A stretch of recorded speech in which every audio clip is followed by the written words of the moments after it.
There's something profoundly unsettling about our relationship with desire in the modern world.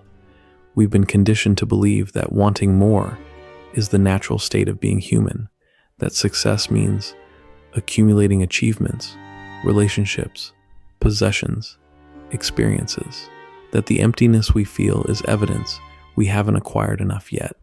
But what if this entire framework is backwards? What if the very act of chasing, of grasping, of desperately wanting is precisely what keeps us from receiving? This isn't some abstract philosophical concept.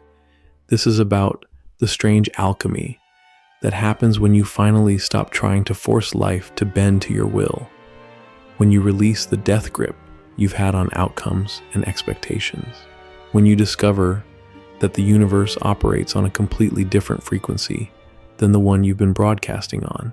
Because here's what nobody tells you about surrender. It's not passive. It's not giving up. It's the most powerful thing you can do. Think about it. When was the last time something beautiful entered your life through pure effort? When did forcing a situation actually lead to the outcome you wanted? When has desperation ever attracted what you were desperate for? The answer is almost never, because desperation repels. Neediness creates distance. Attachment generates resistance. And yet we keep doing it, keep pushing, keep trying to squeeze water from stones. The people who seem to effortlessly attract what they want, who appear to live under a different set of rules, they've discovered something most of us never learn. They've figured out how to want without needing, how to desire without attachment, how to move toward their goals without being enslaved by them. They understand that the moment you need something, you've already lost it. The moment you can't live without it, it starts moving away from you. But this isn't about becoming emotionless or indifferent. It's about recognizing that your worth isn't dependent on getting what you want, that your peace isn't contingent on circumstances aligning perfectly, that your happiness doesn't require the universe to deliver on your personal wish list. When you truly understand this, something shifts. You stop radiating desperation and start emanating confidence. You stop chasing and start allowing. You stop demanding and start receiving. The irony is devastating and beautiful at the same time. The less you need approval, the more people respect you. The less you need a relationship, the more attractive you become. The less you need success, the more opportunities present themselves. The less you need money, the more freely it flows. It's like the universe is playing some cosmic joke, but the joke is on our understanding of how things actually work. This isn't about positive thinking or manifestation techniques. This is about understanding the fundamental energy of attraction and repulsion. When you're desperate for something, you're operating from a place of lack. You're broadcasting the message that you don't have what you want, that you're incomplete without it. And the universe, in its infinite wisdom, responds to that energy by giving you more of what you're focusing on, more lack, more incompleteness, more reasons to feel desperate.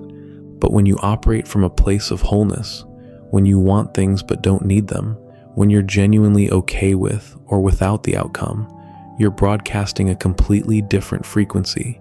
You're saying to the universe, I'm already complete. I'm already enough. And if this comes, great. If it doesn't, I'm still whole. And that energy, that confidence, that inner knowing is magnetic. It draws things to you effortlessly. The ancient Taoists called this Wu Wei, or effortless action. The idea that the most powerful way to achieve something is to stop trying so hard to achieve it, to align yourself with the natural flow of life rather than fighting against it, to become like water, which doesn't force its way through obstacles, but flows around them, eventually wearing down the hardest stone, not through aggression, but through persistence and patience. Modern psychology has proven this principle over and over again. Studies show that people who are less attached to outcomes perform better under pressure. Athletes who stop trying so hard to win often find themselves in the zone, playing at levels they never reached when they were forcing it. Entrepreneurs who build businesses around solving problems rather than making money often end up making more money than those who are purely profit-driven. The same principle applies to relationships. The people who are most attractive are often those who seem least desperate for attention, who are comfortable in their own skin, who don't need validation from others to feel good about themselves. They're not playing games or using techniques. They're simply being themselves without attachment to how others respond. And that authenticity, that freedom from need, is incredibly attractive. This doesn't mean you become lazy or stop setting goals.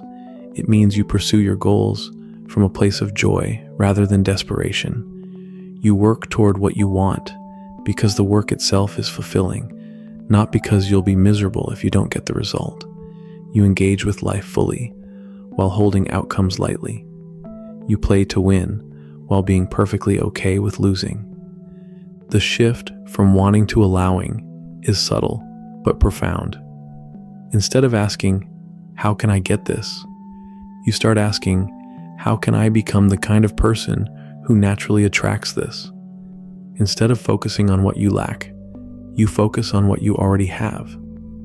Instead of trying to control circumstances, you focus on controlling your response to circumstances. Instead of demanding that life give you what you want, you start appreciating what life is already giving you. This is where gratitude becomes revolutionary. Not the forced, fake gratitude that's become so popular, but genuine appreciation for what is. When you can look at your life with all its imperfections and frustrations and feel genuinely grateful for the experience of being alive, something magical happens. You stop operating from scarcity and start operating from abundance. You stop broadcasting lack and start broadcasting fullness. And here's what's beautiful about operating from this place. You don't stop wanting things. You don't become some detached monk who doesn't care about anything. You still have desires, dreams, goals, but they become lighter. They become preferences rather than requirements. They become something you're moving toward rather than something you're running from the lack of. When you want nothing in the sense of needing nothing, you become available to everything. When you're not desperately grasping for specific outcomes, you can see opportunities that were always there, but hidden by your tunnel vision. When you're not attached to having things happen in a particular way, you can appreciate the ways they actually do happen. When you're not demanding that life conform to your expectations, you can be surprised by how much better life's actual plan often is. The people who seem to have everything, who appear to live charmed lives, they've learned this secret. They've discovered that the key to having what you want is not wanting it in a way that creates suffering. They've figured out how to desire without desperation, how to pursue without attachment, how to engage fully while holding outcomes lightly. They understand that true power comes not from getting what you want, but from being okay with what you have. This is the paradox at the heart of fulfillment. The more you need something outside yourself to be happy, the more elusive happiness becomes. The more you depend on circumstances to be perfect, the more imperfect circumstances feel. The more you require life to deliver on your terms, the more life seems to resist your demands. But the moment you find peace with what is, the moment you stop needing life to be different, everything starts to change. And the change isn't just external, it's internal. You stop being a victim of your circumstances and start being the creator of your experience. You stop waiting for life to happen to you and start participating in life happening through you. You stop being at the mercy of your desires and start being the master of your responses. You discover that you've always had everything you needed. You just couldn't see it because you were too busy looking for what you thought you lacked. This is what it means to want nothing and receive everything. Not because you stop caring, but because you start caring in a way that doesn't create suffering. Not because you stop trying, but because you start trying without attachment to results. Not because you stop desiring, but because you start desiring from a place of wholeness rather than emptiness. And from that place, life becomes not something you have to conquer, but something you get to experience. This understanding creates a profound shift in how you approach life. When you stop chasing frantically, when you stop demanding immediate results, when you stop gripping outcomes with white knuckles, you discover something remarkable. The universe doesn't respond to desperation. It responds to alignment. It responds to the quiet confidence of someone who knows their worth isn't determined by what they possess or achieve. Think about the most magnetic people you know. They're not the ones constantly talking about their goals or showing off their accomplishments. They're the ones who seem comfortable in their own skin, who move through the world with a certain ease. They're not performing for validation. They're simply being themselves, and that authenticity is what draws people in. This is what happens when you embody the energy of already having what you seek. You stop operating from scarcity and start operating from abundance. You stop trying to prove yourself and start expressing yourself. You stop asking life to fill a void and start sharing the fullness you've discovered within. The paradox deepens when you realize that the very act of wanting desperately often creates the opposite of what you desire. When you're desperate for love, you repel it with your neediness. When you're desperate for money, you make decisions from fear that push opportunities away. When you're desperate for respect, you act in ways that diminish your credibility. But when you cultivate genuine contentment with where you are, when you develop real appreciation for what you already have, when you approach your desires with playfulness rather than pressure, everything changes. You become someone who attracts rather than chases. You become someone who receives rather than demands. This doesn't mean you become passive or stop setting goals. It means you pursue your dreams from a place of excitement rather than anxiety. You take action because it feels good, not because you're trying to escape something. You create because you're inspired, not because you're trying to fill a hole. The secret lies in understanding that your state of being is what determines your experience. When you're in a state of gratitude, more reasons to be grateful appear. When you're in a state of love, more love flows into your life. When you're in a state of abundance, opportunities multiply. But here's what most people miss. You can't fake this state. You can't pretend to be grateful while secretly resenting your circumstances. You can't act abundant while feeling broke inside. The universe reads your energy, not your words. It responds to your genuine vibration, not your forced affirmations. This is why the inner work is so crucial. You have to actually do the work of healing your relationship with desire itself. You have to examine why you believe you need certain things to be happy. You have to question the stories you tell yourself about what success looks like.